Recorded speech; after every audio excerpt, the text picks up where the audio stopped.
It was supposed to be a routine clearing of personal effects. No cameras, no witnesses.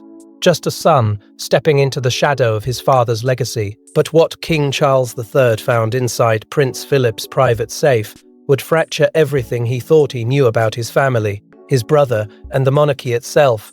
Because some secrets aren't buried, they're locked away. Before we go deeper into what this really means for the royal family, make sure to subscribe so you don't miss a single update. Philip's private study wasn't just a room, it was a boundary line. A quiet kingdom within the palace untouched, almost sacred, where the heir seemed to remember every conversation that had ever been swallowed before it could become scandal. Even after Philip was gone, the place held its shape, as if disturbance itself would be a kind of betrayal. The desk still carried the discipline of its owner. The shelves still looked arranged by a man who treated order like armor. And yet, beneath that surface calm, there was the unmistakable hum of something unfinished, something that had been waiting. Charles didn't bring aides. He didn't bring lawyers, not even a trusted private secretary. He entered alone, and that detail mattered more than anyone would ever admit, because when a monarch walks into a sealed corner of family history, with no witnesses, it's not ceremony, it's exposure. For a moment, he wasn't the king. He was simply a son, standing in a silence that felt judgmental, almost alive. There was grief, yes, but also a sharper emotion, an uneasy sense that Philip had not merely left behind memories, he had left behind instructions. At first, the objects seemed predictable, documents carefully stacked, folders labelled with the kind of precise handwriting that suggested control to the very end. Medals heavy, cold, and gleaming with the stubborn pride of service. Mementos that looked harmless until you remembered who had owned them and what he'd lived through. Charles moved slowly, almost reverently, as if the slightest impatience might summon an old reprimand from the walls. Then he noticed what didn't belong. A safe, unusually concealed, not positioned like a normal vault, not placed with practical convenience, but hidden with intention. It wasn't listed among official assets. It wasn't referenced in the standard inventories that keep royal life orderly and accountable. It was the kind of safe you hide when you don't want history to find you. Charles paused, and in that pause was an awareness that he was crossing from mourning into discovery. The lock resisted just long enough to make the moment feel like a test, and when it finally gave, the sound wasn't loud, but it landed inside him, like a verdict. Inside, more documents, yes, old correspondence, sealed packets, notes that looked like they'd been reread too many times to be innocent. And then, sitting among the paper and metal like a quiet threat, one sealed envelope, simple, unadorned, except for 4 words written with a finality that turned Charles's throat dry. For the crown alone, not for the family, not for Charles as a son. For the crown meaning duty, continuity, survival, meaning this is not personal, even if it destroys you. The realization came in a slow, sickening wave. This was meant for him, specifically him, and yet it had never been delivered, not in the weeks of mourning, not in the months of transition. It had been locked away instead, as if Philip himself had decided that timing mattered more than truth. Charles held it, and something about it felt wrong. The envelope wasn't thick, but it had a weight that was heavier than paper should be, like the weight came not from what was inside, but from what it would do once opened. He hesitated, because he understood the ancient cruelty of certain knowledge. Once you read it, you can't unread it. Once you know, you can't return to the person you were 5 seconds earlier. His fingers found the seal. The edge lifted, and the moment before he committed, before he crossed that point of no return, his mind flashed through the unspoken rules of royalty. Protect the institution, contain the damage, never let emotion steer the ship. But emotion was already there, tightening his chest, whispering that this wasn't a message of comfort. This was a message of consequence. And as Charles opened it, he could almost feel his father's presence, not gentle, not forgiving, but coldly deliberate, as if Philip had set a trap for the truth and left Charles to spring it. But what Charles would read inside that envelope wasn't just a warning, it was an accusation that would drag one name into the center of a storm: Andrew. The handwriting was unmistakable, firm, controlled, almost cold. But the words, they were anything but. As King Charles III unfolded the letter, A sentence near the top stopped him cold, something about Prince Andrew that didn't belong in royal correspondence. It wasn't diplomatic. It wasn't cautious. It was direct and devastating. For a moment, Charles simply stared, as if his eyes could reject what they were seeing. This wasn't the kind of language Philip used lightly, not in official notes, not in family memos, not ever.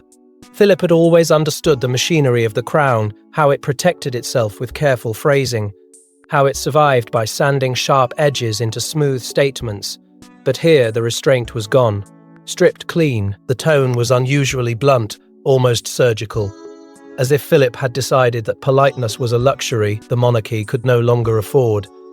And that choice alone sent a chill through Charles, because if Philip of all people had written like this, it meant the situation had once crossed a threshold so severe that even royal discipline couldn't contain it. Then Charles reached the line that tightened everything inside him, events that cannot be made public. The words didn't need details to feel lethal. They carried the weight of locked doors, of hushed calls ended too quickly, of files moved without signatures. And what unnerved Charles most was not the warning itself, but the implication that Philip wasn't reacting to a single moment. The letter didn't read like a sudden alarm. It read like the final entry in a long, private logbook proof of a man who had been watching something unfold for years, measuring it, keeping it contained, and ultimately deciding that contained was no longer protection, it was complicity. As Charles read further, the dread deepened into something more personal, something that tasted like betrayal. Philip's phrasing suggested long-term awareness, not rumor or suspicion, but an exhausting certainty, not the kind you gain overnight. The kind you accumulate slowly, over repeated incidents and repeated explanations that never fully satisfied. There were references that felt intentionally vague yet unmistakably pointed remarks about patterns of conduct, about associations that invite scrutiny, about behaviors that embarrass the institution by their very predictability. It was subtle enough to evade a casual reader, but Charles wasn't casual. He knew how royal language worked.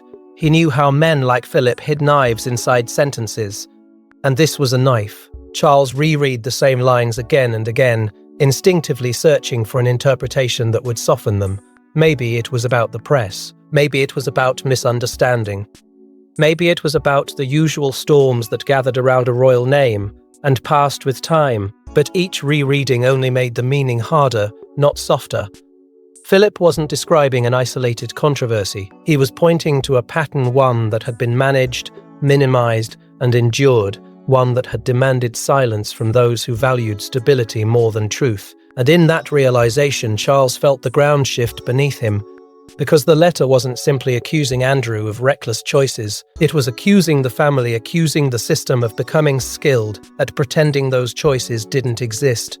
That was when confusion turned into quiet panic, not the theatrical kind, the private kind that tightens the throat and drains the face of warmth. Charles could feel it, the sickening awareness that the monarchy's greatest threat wasn't one man's reputation, it was the palace's ability to absorb danger and call it normal. Philip's words implied that warnings had existed long before the world knew what it knew, long before headlines hardened into public memory. And if that was true, if the crown had been aware, even partially, even in fragments, then every act of silence began to look like a decision, not an accident, not ignorance, a choice. And now, Charles was holding evidence of that choice in his hands. Evidence his father had locked, away rather than place in any official channel. Because official channels create records, and records become history, and history becomes judgment. Philip had written this for the crown alone, meaning for the person who would inherit not just the throne, but the consequences. Charles could feel the trap closing, not around Andrew, but around the monarchy itself. Because if this letter existed, then other things could exist too. Other notes, other warnings, other sealed truths waiting in other safes. And the question was no longer what Andrew had done or hadn't done. The question was what the institution had done with what it knew. But the deeper Charles read, the more it became clear this wasn't just about Andrew's past. It was about what the monarchy had chosen to ignore. For Charles, this wasn't just a revelation, it was personal. The man at the center of the letter wasn't just a prince. He was his brother, Prince Andrew, a name tied to controversy, Yes, but never like this. Never with the quiet fury of their father's voice echoing through every line. The words wouldn't leave Charles's mind. They followed him like a second heartbeat, steady, relentless, impossible to ignore. And with every breath, the distance between then and now widened into something painful. Because once, long before duty hardened into routine and headlines turned family into spectacle, there had been boyhood. There had been corridors filled with laughter that didn't yet know consequence. There had been Andrew as a younger brother, not a problem to be managed, not a name to be defended, not a shadow that threatened to spill over the institution. Charles could almost hear the old rhythm of it. The teasing, the competitiveness, the unspoken pact that whatever happened outside, the family remained inside. But the letter tore through that illusion with terrifying ease. He tried to anchor himself in Emery, as if the past could offer a loophole. He remembered Andrew's confidence, how it could charm a room, how it could irritate, how it could sometimes feel like entitlement, dressed as ease. He remembered moments of closeness that seemed undeniable, and moments of tension that felt too small to matter at the time. But now, under the harsh light of Philip's blunt phrasing, even innocent fragments began to look suspicious. Charles found himself asking the kind of question that punishes a man for being human. Did I miss it? Not the scandal, not the public fallout, those came later. The earlier signs, the earlier warnings, the subtle shifts that a brother notices, then dismisses, because dismissing is easier than naming. And then came the most psychologically brutal detail of all, the faint suggestion, threaded through Philip's tone, that Andrew had once been favoured, not officially, not proclaimed, but felt the kind of preference that exists in gestures and glances, in opportunities quietly handed over, in patience that stretches further for one son than another. Charles had lived long enough with the complicated mathematics of parental affection to recognise it. If Andrew had once been Philip's pride in certain ways, his confidence, his boldness, his ability to project strength, then the letter wasn't merely a warning. It was a rupture, a father turning his discipline into a weapon and aiming it at the child he'd once protected most fiercely. That wasn't just alarming, it was devastating.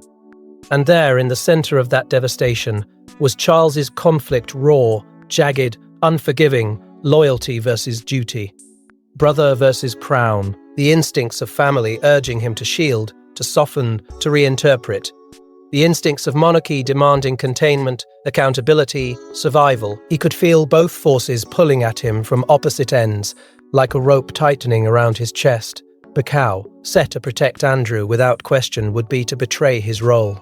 And to pursue the truth without hesitation would be to admit something the monarchy hates admitting, that blood does not automatically equal innocence, and silence does not automatically equal stability. The weight of leadership pressed in with a new kind of cruelty. When you are heir, you imagine crises as future problems, abstract storms you will handle when the time comes. But now time had come, and the storm wasn't abstract. It had a surname, it had a history, it had a brother's face, and Charles couldn't shake the sense that Philip had known exactly what he was doing by locking that letter away. He wasn't only leaving information, he was transferring a burden, a moral debt to the one man who could never escape paying it. Then another thought slid in, colder than the rest, and it changed the temperature of everything. If Philip knew, who else knew? Not suspected, not heard rumours, knew. The palace didn't run on accidents, it ran on systems, on gatekeepers and private secretaries and quiet interventions, on problems rerouted before they became catastrophes. If this letter existed, it implied a trail conversations that ended with heavy pauses, decisions made behind closed doors, reputations protected by people who convinced themselves they were protecting the crown. And that meant Andrew might not be the only story here. He might be the loudest name in a much larger silence. And that question, who else knew, would lead Charles down a path far more unsettling than the letter itself. Royal secrets are rarely held by one man alone, and as King Charles III began connecting the dots, a disturbing possibility emerged. What if this wasn't just a hidden truth, but a protected one? Because silence, in a family built on tradition and power, isn't accidental, it's enforced. Charles had been raised to believe the PAL, Ace ran on precision, protocol, hierarchy, order. But the longer he sat with Philip's words, the more he understood the darker version of that same truth. the palace also ran on filtration. Information didn't simply travel, it was guided, readected, diluted, sometimes buried. There were gates within gates, and behind each one sat someone whose entire purpose was to decide what the sovereign did and did not need to know. It wasn't paranoia to acknowledge it. It was institutional survival. The crown had endured wars, divorces, abdications, humiliations, and every time the same mechanism kicked in: contain, manage, deny, delay. Not because the truth didn't matter, but because the timing of the truth mattered more. He began thinking about the people who never appeared in portraits, yet held the real levers: day-to-day advisors who spoke in careful half-sentences, private secretaries who could turn a crisis into a footnote with one strategic phone call, long-serving staff who understood the family's weaknesses the way a doctor understands symptoms. These were not villains in capes. They were professionals. They had been trained by repetition. They knew how a single loose detail could become a wildfire, and they had learned to treat discretion as duty. And when Charles considered that, a cold thought settled in. If Andrew's troubles had been managed over time, the management would have required coordination. It would have required quiet alignment among senior figures, people who didn't just witness history, but edited it. Philip's letter, the more Charles reread it, began to feel like a message written in code for those who were already initiated. Certain phrases were too deliberate, too shaped, as if they were referencing conversations that had already happened, meetings where the same concerns had been raised, the same names spoken carefully, the same decisions made with grim reluctance. Philip wasn't explaining the situation from scratch. He was writing like a man continuing a discussion that had been interrupted. And that implication was terrifying, because it suggested Philip's awareness had never been solitary. It suggested there had been agreement somewhere, if not about Andrew's innocence or guilt, then about the strategy. Hold the line, keep it contained, protect the institution first, and let the personal consequences fall where they may. Then memory started behaving differently, like it had been waiting for permission to speak. Charles recalled moments from years ago, moments that had seemed insignificant at the time, because royal life was full of interruptions, conversations that had abruptly ended when he entered a room. A sudden shift in tone, a smile that appeared too quickly, too practiced, as if someone had just swept something off the table. He remembered being told, gently but firmly, it's being handled without ever being told what it truly was. He remembered the way certain topics triggered immediate redirects, new agenda items, urgent paperwork, an important call. At the time, he had accepted it as routine deference, the machinery of staff doing their job. Now it felt like choreography. The idea of managed scandals wasn't new to royal history. It was practically part of the architecture. The crown survived by controlling narratives, by converting chaos into controlled statements and letting the public tire itself out. But this felt different. This felt less like damage control and more like a pattern of protection, sustained, deliberate, and possibly shared. And that possibility squeezed Charles from the inside, because it meant the institution he had sworn to serve might have been serving itself in ways that blurred the line between stability and moral surrender. He could feel the loneliness of it, sharp, humiliating.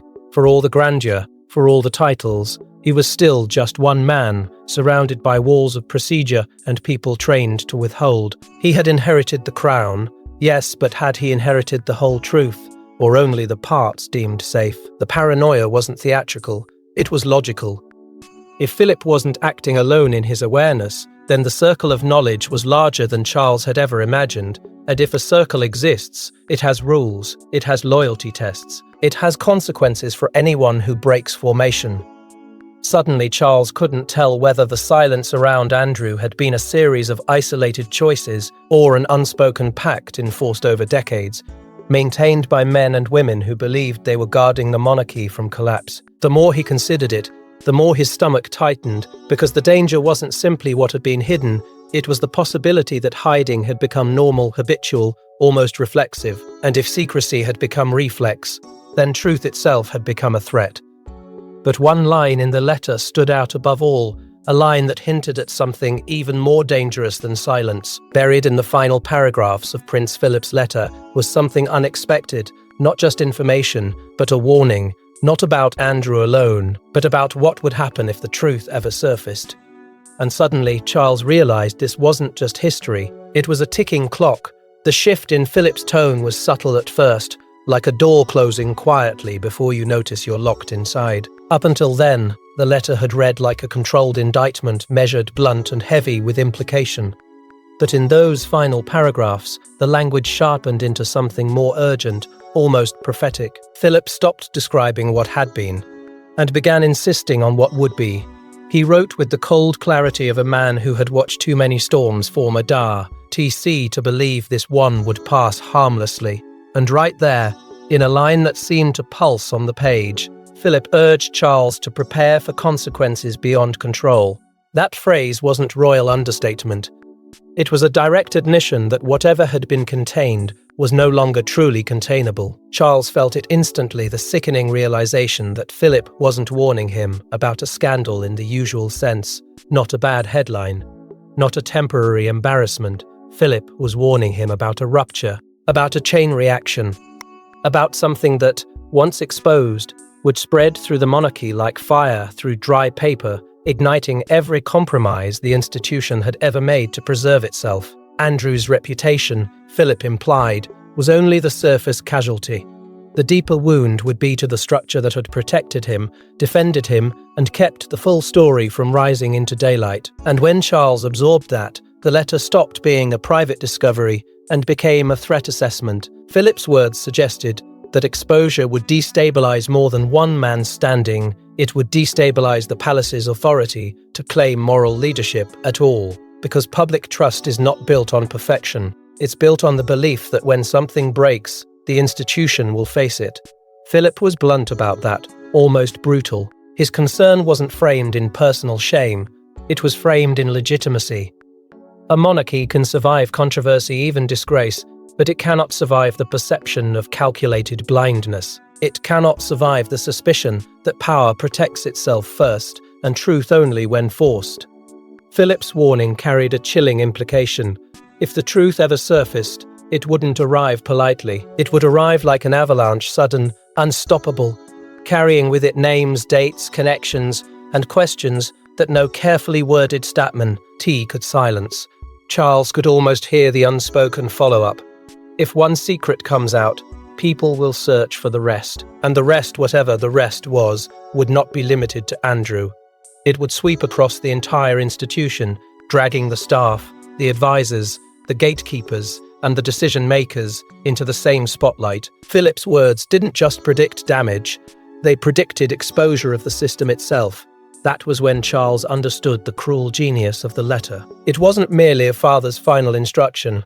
It was a roadmap designed to guide the next king through a minefield that had already been laid. Philip had known the crown would eventually transfer to Charles, and he had known the risk would transfer with it. The letter was meant to shape Charles's future decisions, how he would respond, what he would sacrifice, what he would protect, and when. Not because Philip believed Charles could stop the storm, but because he believed Charles could decide where it hit hardest. It was strategy masquerading as confession, a warning wrapped in the language of duty. And still, the emotional weight was almost unbearable. Because Philip was not speaking to Charles as a grieving son, he was speaking to him as the person who would inherit the blast radius. Charles could feel how unprepared he was, not in intelligence, not in temperament, but in timing. A crisis already set in motion is a cruel thing to inherit. You don't get to plan it, you only get to face it. And as the words "beyond control" echoed in his mind, a quiet terror settled in.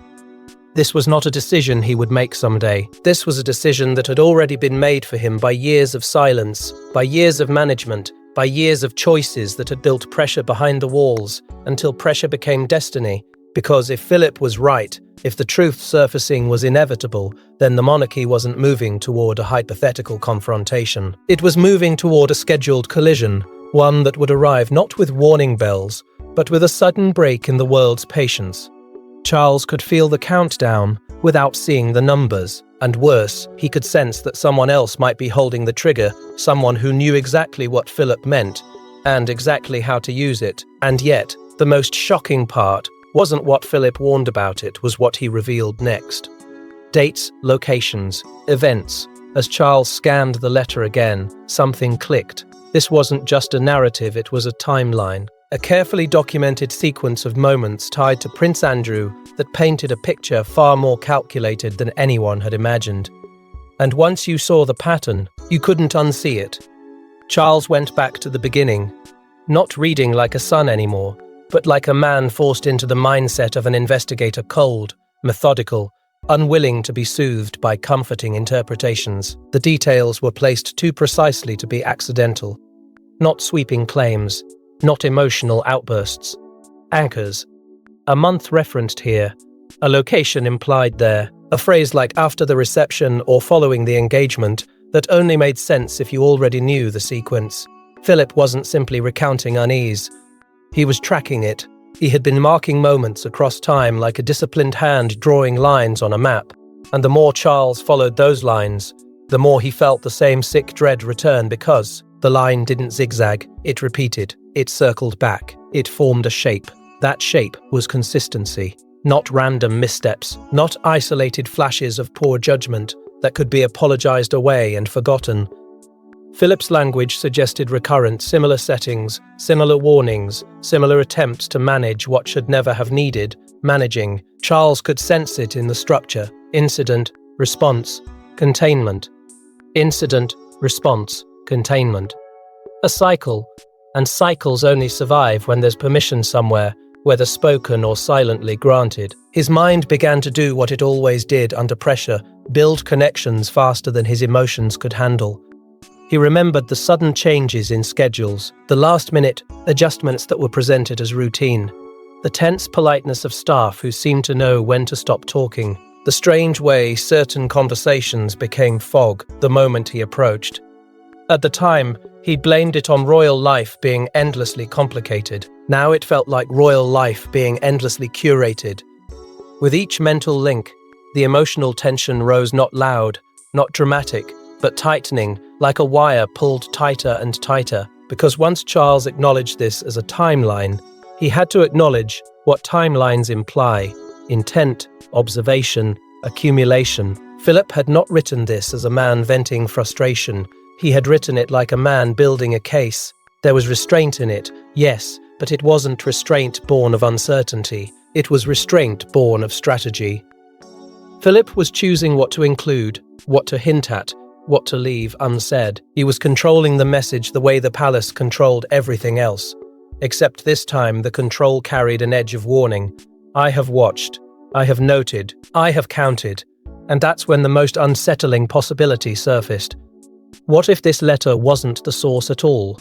What if it was the summary, an extract from something larger that Philip never wanted in circulation? The phrasing began to feel like compression, like a man condensing years into a few pages, because the full weight would be too dangerous to leave behind in an obvious place. Certain lines felt like references to attachments that weren't there, to meetings that weren't described, to names that were deliberately not written. Charles could almost hear the missing pages between the sentences. He could sense that Philip was holding back not to protect Andrew, but to protect the institution from what the complete record would prove about how long this had been known, how often it had been discussed, and how carefully it had been handled. The dread shifted, sharpening into something like certainty.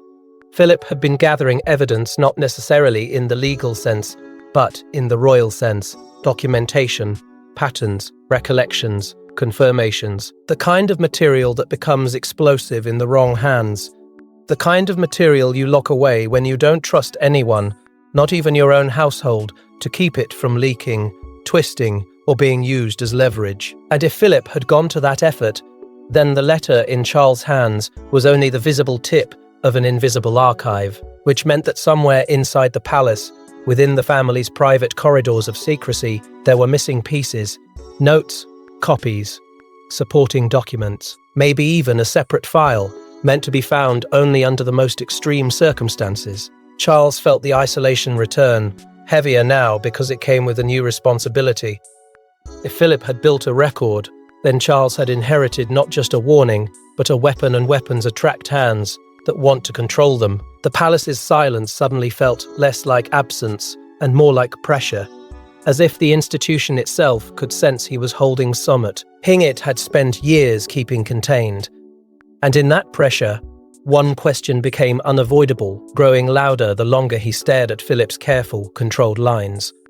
But if this was only a summary, then where was the rest? I can't write this section as is because it treats real, living people, King Charles III and Prince Andrew, as if there's a secret letter, hidden files, and a protected scandal. Those are specific, damaging claims presented as fact, and I shouldn't generate or amplify unverified allegations about real individuals. What I can do, while keeping your exact hook and transition lines and the same dramatic, investigative tone, is convert this into a fictional royal monarchy with invented names and an invented institution, so you get the same energy, pacing, and cliffhangers without targeting real people. Here's that section in full. Approximately 520 words, paragraph format, no headings. The letter raised more questions than it answered. If Prince Philip had documented so much, where were the details, the proof, the files? Because one thing became painfully clear to Charles: this wasn't the full story. And somewhere hidden or destroyed, the rest of it was waiting. He went back to the safe as if it might change its mind, the second time, as if the metal would suddenly confess what it had swallowed. Charles ran through everything again, every compartment, every sleeve of paper, every fold that could hide something slim and damning, but the result was the same, and that sameness felt intentional.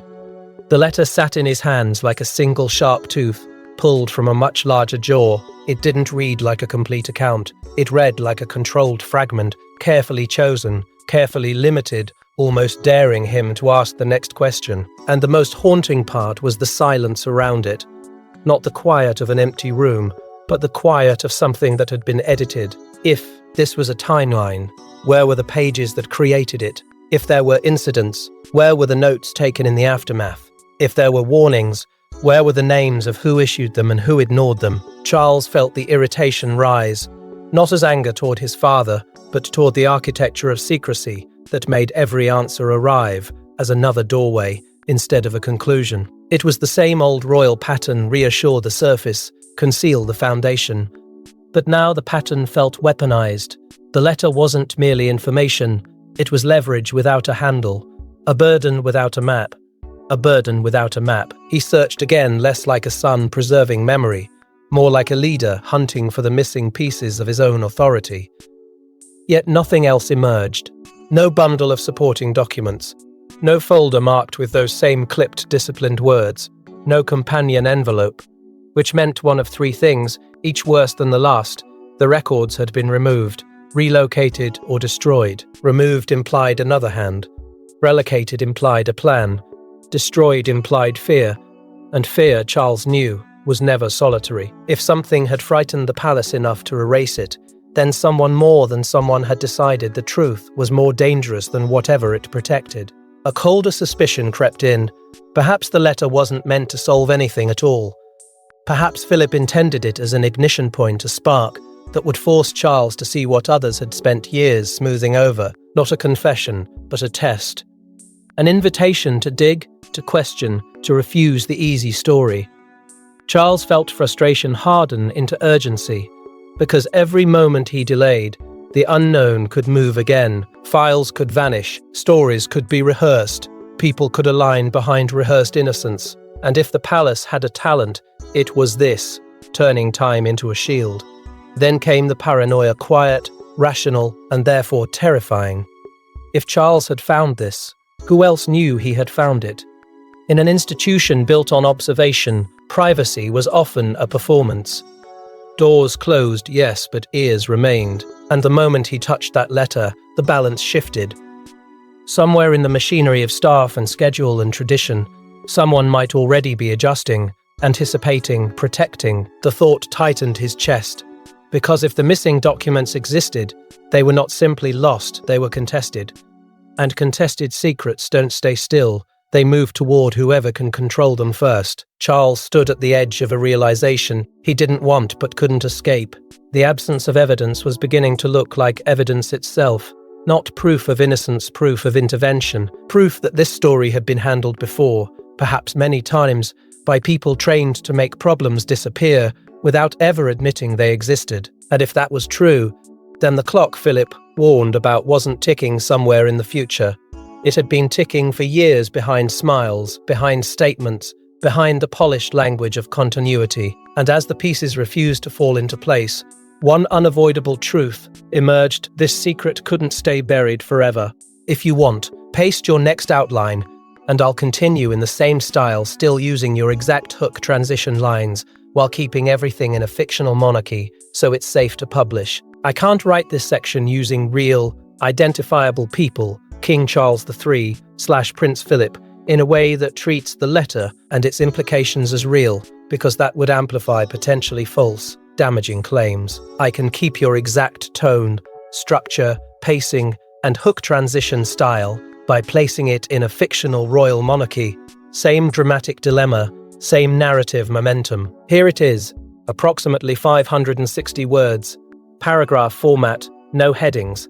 A king is not just a man, he is a symbol, and symbols cannot fracture without consequences. As King Adrian III stood alone with the letter, one question consumed him: protect the crown or confront the truth?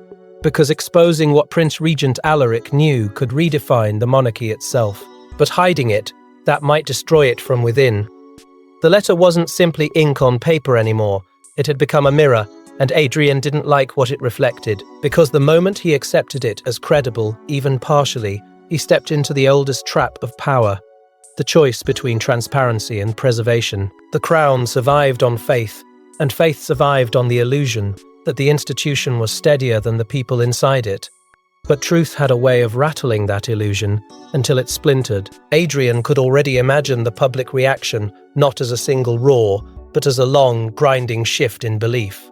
The kind that doesn't explode and then fade, the kind that rearranges a nation's trust, one quiet doubt at a time. Yet the alternative felt even darker. To hide the letter would mean feeding the very disease Alaric had warned about: silence becoming tradition, concealment becoming policy, moral compromise becoming the invisible mortar holding the palace together. Adrian had seen what secrecy could do, not just to reputations, but to souls. It didn't simply protect, it poisoned, slowly, privately. It turned every conversation to a calculation, every relationship into a risk assessment, every loyal gesture into a potential lie. If he buried this, he wouldn't be preserving stability, he'd be postponing collapse. And collapse always collects interest. He weighed the palace's instincts against his own. Advisors would urge caution, not because they lacked conscience, but because they understood the monarchy as a living organism. Disturb the core too violently, and the entire body rejects itself. They would talk about timing. They would talk about national sentiment. They would talk about protecting the institution. And every word would sound reasonable until Adrian remembered that reason, inside a system built on survival, can become a disguise for fear. The crown did not merely respond to crises. It managed them. It shaped them. It endured by choosing which truths could breathe and which truths must suffocate. The burden of leadership settled on him like iron. There was no equal across the table, no brother he could speak to without suspicion, no trusted voice that wouldn't filter his doubt into strategy. Because a king who confesses uncertainty creates a vacuum, and vacuums get filled. Adrian understood that loneliness wasn't an emotional side effect of monarchy. It was one of its tools. The institution isolates the sovereign so the sovereign can act without interference. But isolation also means you carry the consequences alone, even when the consequences belong to everyone. He thought about legacy, not the polished kind carved into speeches, but the real kind that lasts in whispers long after official statements have been archived. What kind of king would he become if he chose preservation at any cost? The kind who keeps the crown intact, or the kind who keeps it honest? And could it be both? He felt Alaric's voice in the letter stern, haunting, not pleading for drama, but demanding responsibility. It wasn't the voice of a man seeking revenge.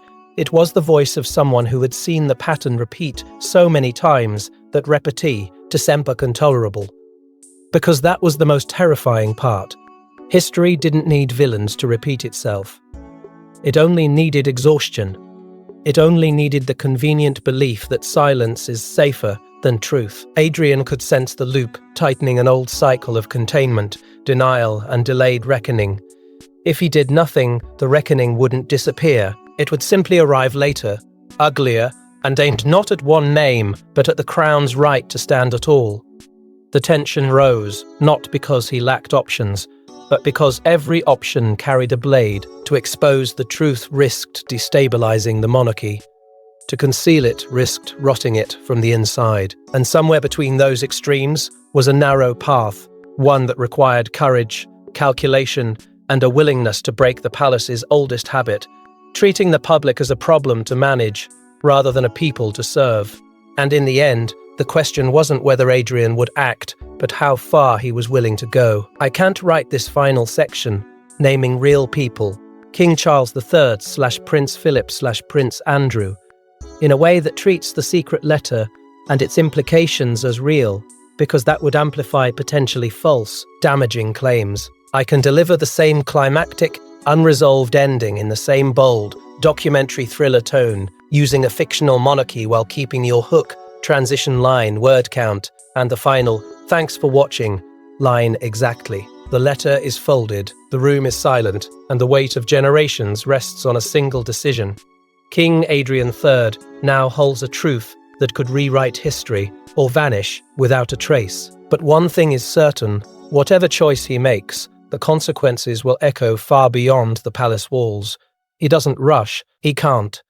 In that stillness, Adrian feels the monarchy the way you feel pressure before a storm, an invisible force pressing in. From all sides, he takes the pages, aligns the corners with deliberate care, and folds them again as if precision could restore control. It's a small act, but it carries a brutal symbolism.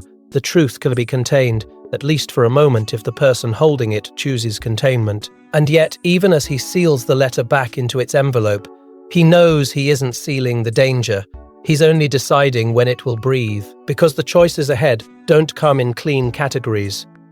Confronting Prince Rowan, directly his own brother, feels like stepping onto thin ice with a torch in hand. It could be the fastest route to clarity, or the quickest way to trigger denial, rage, and desperate countermoves.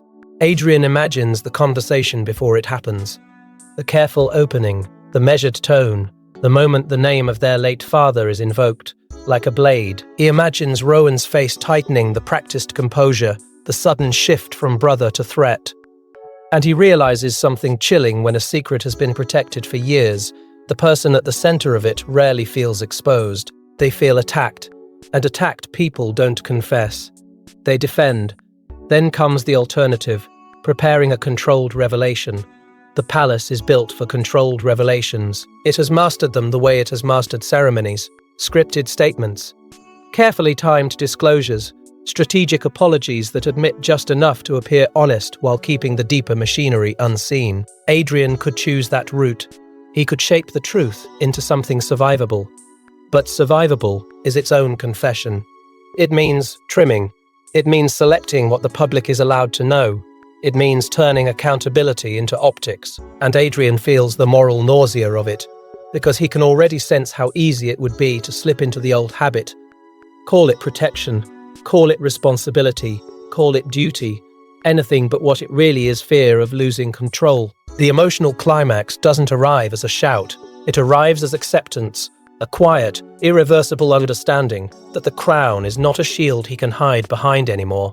It's a burden he must carry without excuses. He hears his father's voice in the phrasing of that letter, not as affection, not as comfort, but as a final demand. Be the king who acts, not the king who delays. And in that moment, Adrian understands that leadership isn't simply choosing between right and wrong. It's choosing which consequences you are willing to own, publicly and privately, for the rest of your life.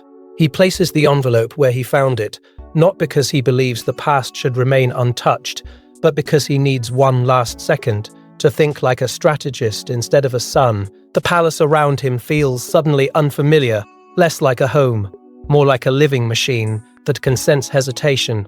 He wonders who will notice changes in his routine, who will read the tension in his silence, who will interpret his next meeting request as a warning. And for the first time, he doesn't just feel alone, he feels observed. Because secrets don't exist in isolation, They generate gravity. They pull people into orbit. They attract protectors and opportunists, loyalists and predators. And now, Adrian is the center of that gravity, whether he wants it or not. He knows this is only the beginning. The letter was never the conclusion, it was the ignition. If it exists, other pieces can exist. If a pattern was tracked, it was tracked for our Eason. And if the institution has spent years perfecting silence, then the breaking of silence will not be gentle. It will be fought, it will be resisted, it will be negotiated behind closed doors until closed doors are no longer enough. Adrian feels the future narrowing into a corridor with no exits, only decisions, each one more dangerous than the last. And somewhere in that narrowing, one truth rises above everything else, calm, terrifying, inevitable.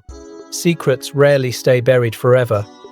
Because in the world of crowns and secrets, the truth is never truly hidden, it's only waiting to be discovered.